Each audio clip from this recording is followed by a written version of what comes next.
House Minority Leader Hakeem Jeffries says House Democrats will try to advance a war powers resolution that's aimed at limiting President Trump's power over military operations in Iran as early as today. Now, Jeffries says lawmakers will seek to pass this resolution by unanimous consent during a House pro forma session. Senate Minority Leader Chuck Schumer also says the upper chamber will vote on its own war powers resolution next week. So let's bring in CBS News congressional correspondent Caitlin Huey-Burns. Okay, so, my question here is the president just announced a 2-week ceasefire. Why are Democrats pushing this right now? Yeah, it's a good question, Kelly. And basically, the Democrats are saying, look, this resolution that they've reached this 2-week ceasefire is very fragile. And also, just a few days ago, the president was talking about wiping out an entire civilization. So in the Democrats' view, how can they not introduce something to limit the president's power here? It's Adam, and what I found out today is hard to believe. A real-time crisis is unfolding in Washington that military historians will study for decades, yet most Americans have no idea how deep it actually runs. The stakes go far beyond typical politics.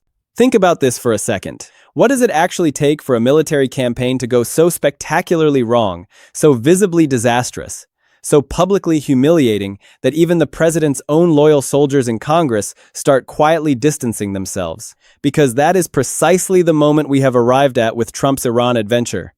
And if you haven't been paying close attention to this story, I need you to understand something right now. This isn't just another partisan food fight. This isn't Democrats doing their usual opposition theater. This is something far more dangerous. This is a constitutional crisis unfolding in slow motion, a foreign policy catastrophe that keeps getting worse by the day, and a political time bomb that's sitting right in the middle of Washington with nobody quite sure how to defuse it before it detonates.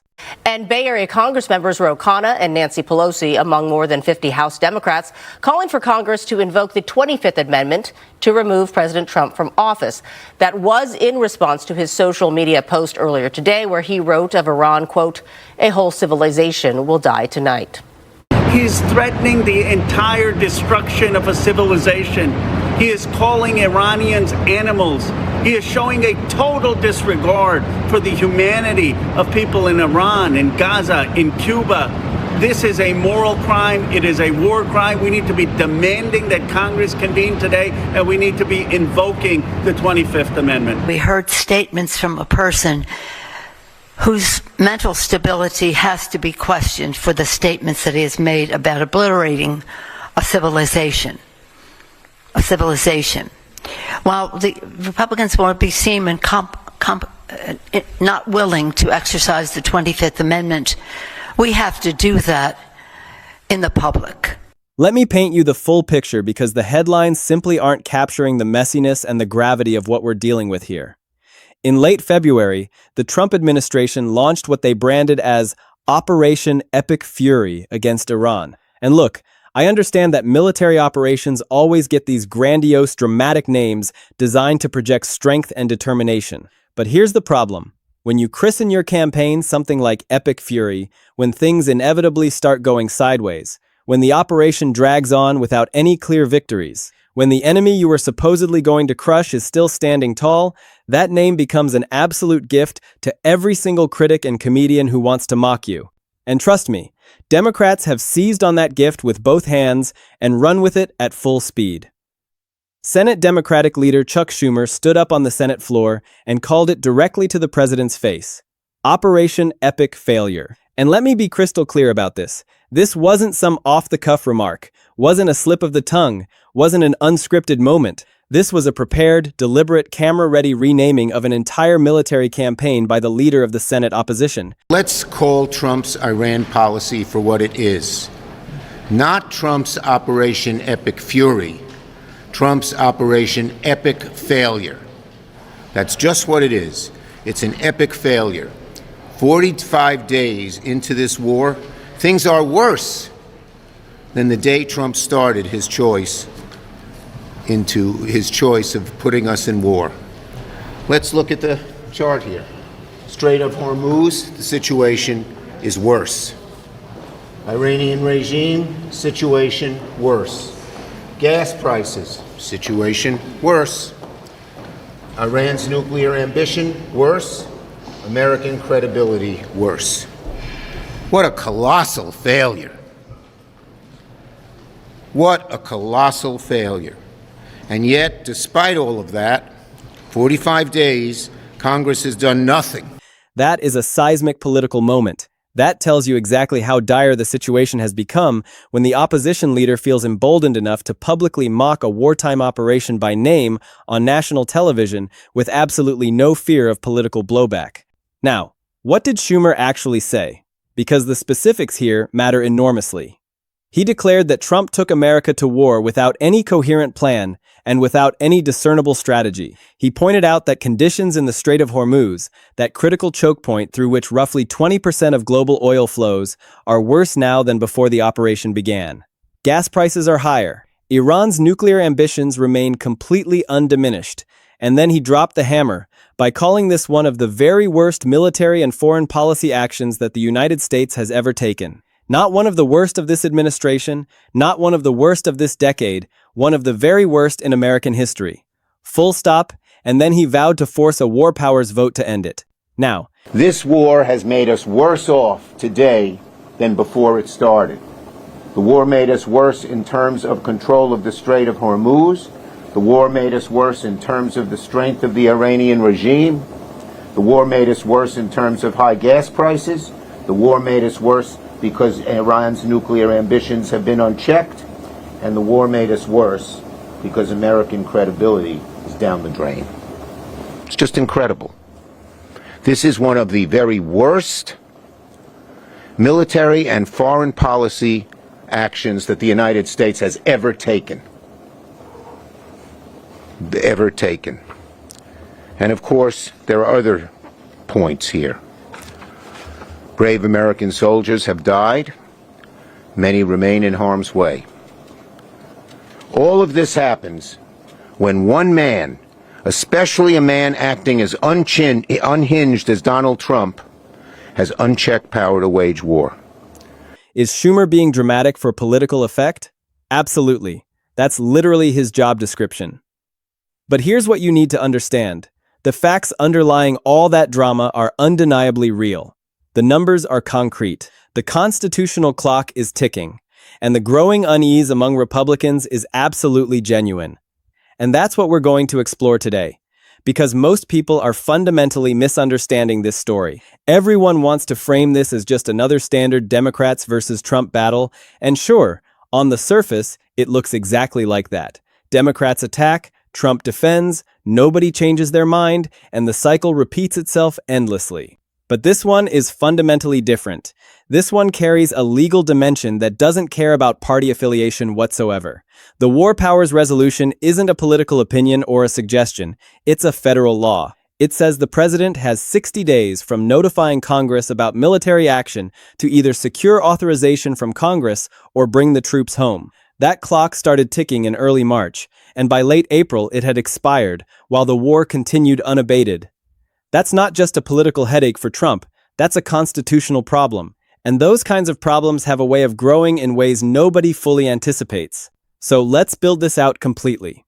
Because to understand why the Democratic attacks on this Iran campaign are resonating the way they are, why this is more than just standard opposition noise, you have to understand the massive gap between what Operation Epic Fury was supposed to be versus what it has actually become. And that gap, that chasm between the promise and the reality, is exactly where this whole story lives and breathes. When the campaign launched, the framing from the Trump administration was very clear and very calculated. This was going to be a decisive operation.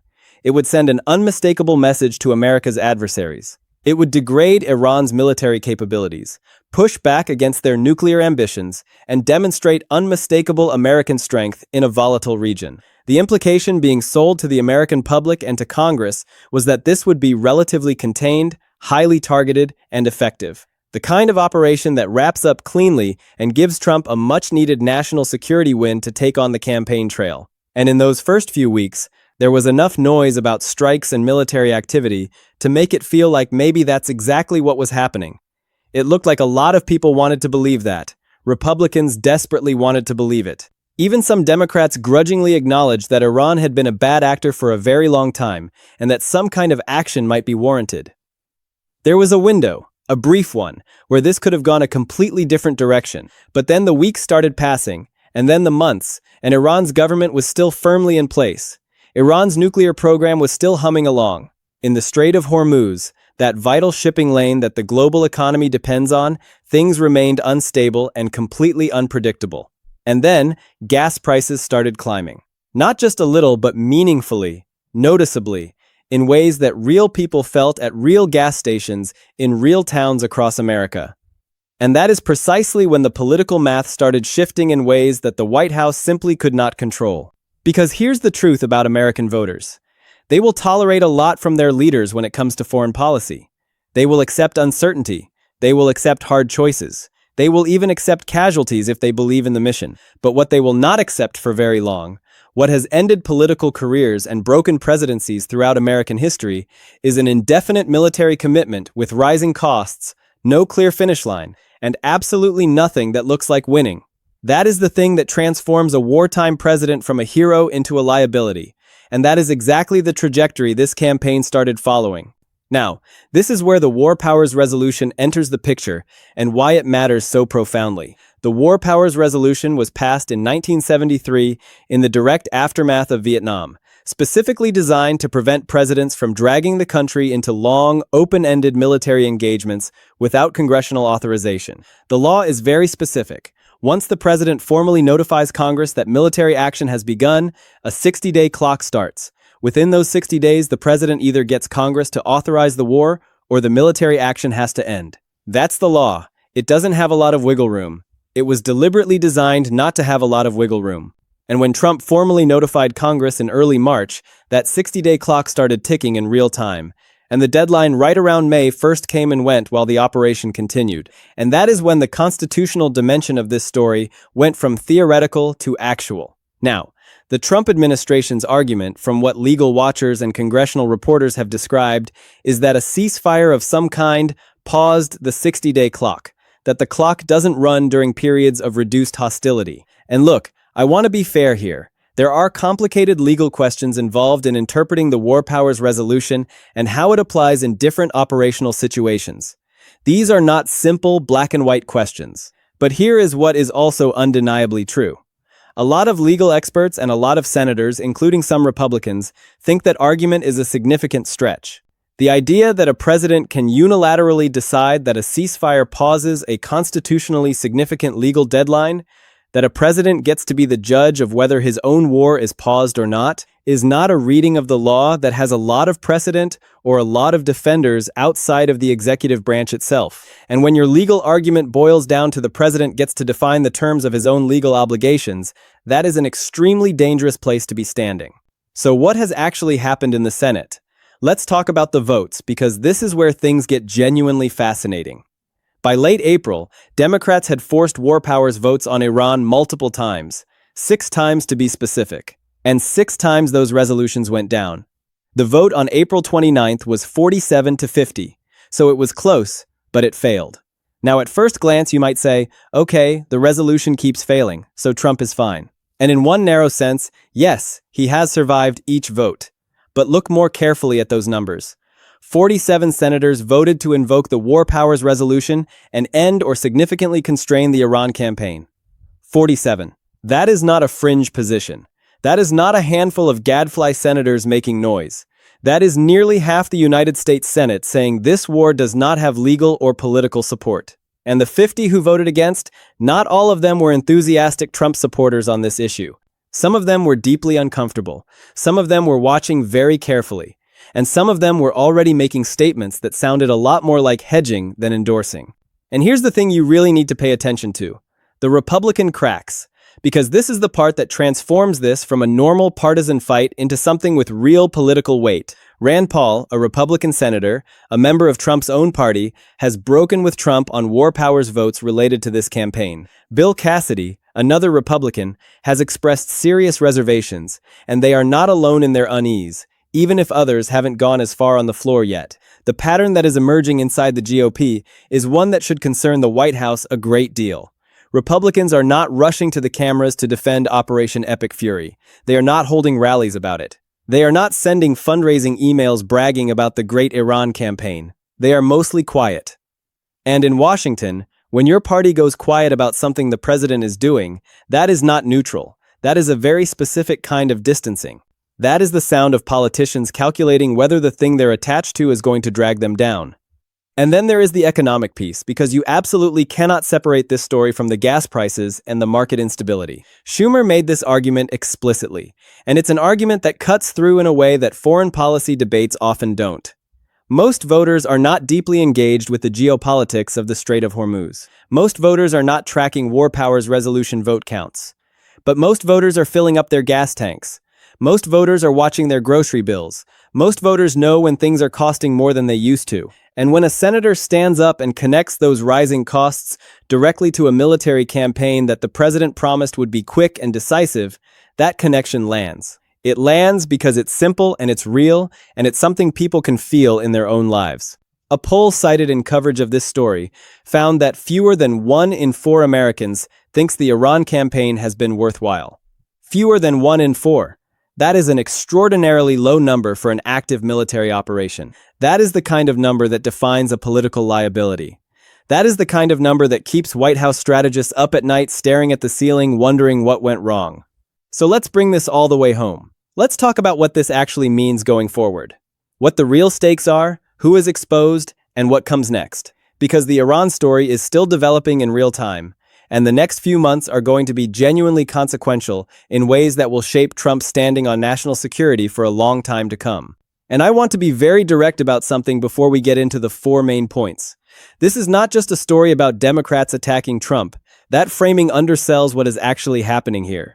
What is happening is a convergence of legal pressure, economic pressure, public opinion pressure, and intra-party pressure, all hitting at the same time, all pointing in the same direction, all building toward a moment of reckoning that the White House is going to have to navigate one way or another. So, let's walk through it clearly. The constitutional clock argument is not going away, and it gets more dangerous for Trump the longer the operation continues without congressional authorization. The 60-day deadline has already passed. The Trump team's argument that a ceasefire paused the clock is legally contested and does not have strong precedent behind it.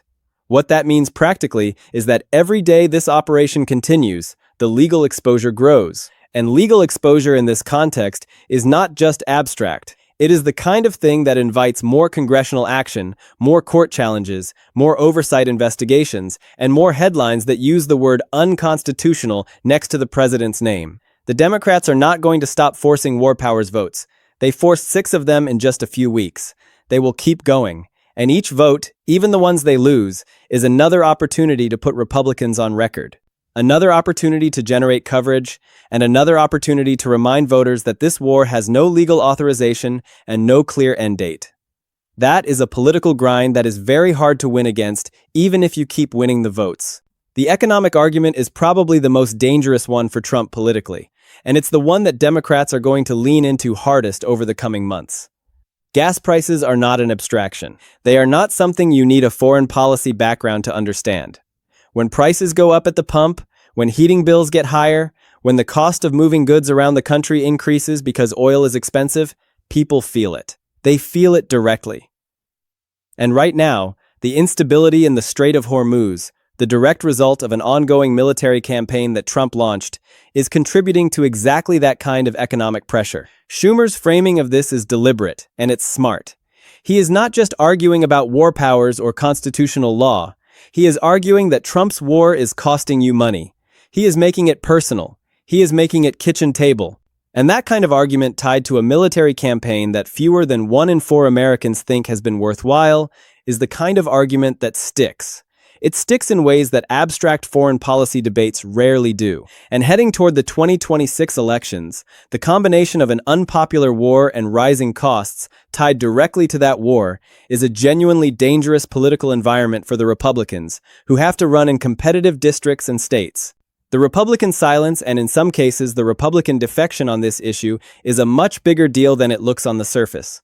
When Rand Paul breaks with Trump on a war powers vote, that is not just Rand Paul being Rand Paul. Rand Paul has a very specific and consistent libertarian foreign policy view that he has held for decades, and it gives him political cover to be the first one out the door on these issues. But when Bill Cassidy starts expressing reservations, when other Republicans who are not libertarian isolationists start hedging, that is a different signal entirely. That is mainstream Republican discomfort with a military campaign that was supposed to be quick and decisive and has turned into something open-ended, expensive, and unpopular.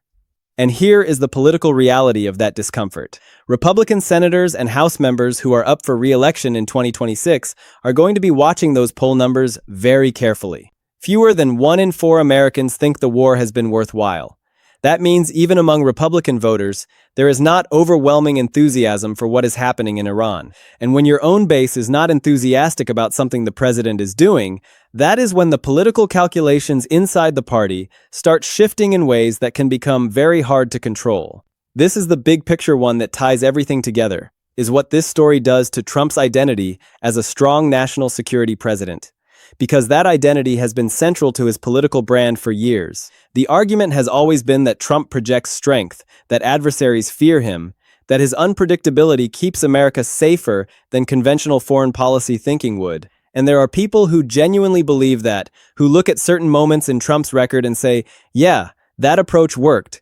But Operation Epic Fury is now being used to construct a very different narrative. A narrative where Trump launched a military campaign without a plan, without a defined mission, without congressional authorization, and without any of the measurable outcomes that were implied at the beginning.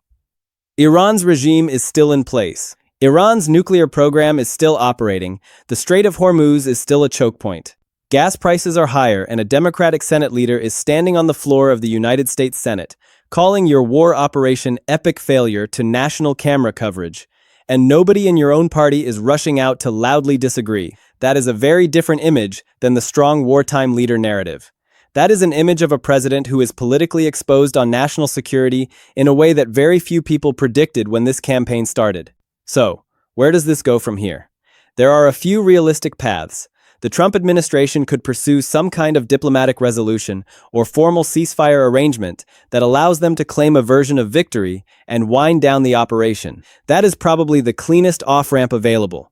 But it requires Iran to play along, and it requires whatever the resolution looks like to be sellable to the American public as something better than what existed before. That is a high bar given where things stand. Another path is that Trump doubles down, argues that the operation is working, dismisses the war powers' concerns, and tries to run out the political clock, hoping that something on the ground shifts in a way that changes the story. That is a high-risk strategy, because the longer the operation drags on without clear wins, the worse the economic pressure gets, and the more time Democrats have to build their epic failure narrative into the public consciousness.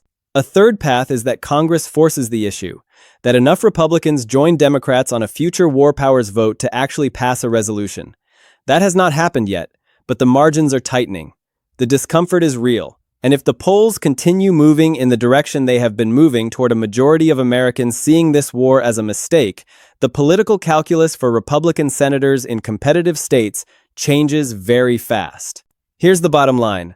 Operation Epic Fury was supposed to be a win. It was supposed to be a clean, decisive demonstration of American strength and decisive leadership that Trump could take on the road as proof that his approach to foreign policy produces results. And instead, it has become a live political and legal problem with no obvious clean resolution on the horizon. Democrats are going to keep pushing. They have the votes to make every future war powers resolution a headline, even the ones they lose. The constitutional clock is going to keep mattering, because legal exposure does not get smaller with time, it gets larger. The gas prices are going to keep connecting this war to people's everyday lives in ways that no amount of messaging can fully neutralize. And the Republican coalition is going to keep feeling the internal pressure of defending something that a majority of the country does not think was worth launching in the first place. The Operation Epic Failure label is sticking to Trump's Iran campaign, and it will follow Republicans into the 2026 elections, dominating ads, debates, and public perception. Once that framing takes hold, it becomes almost impossible to shake.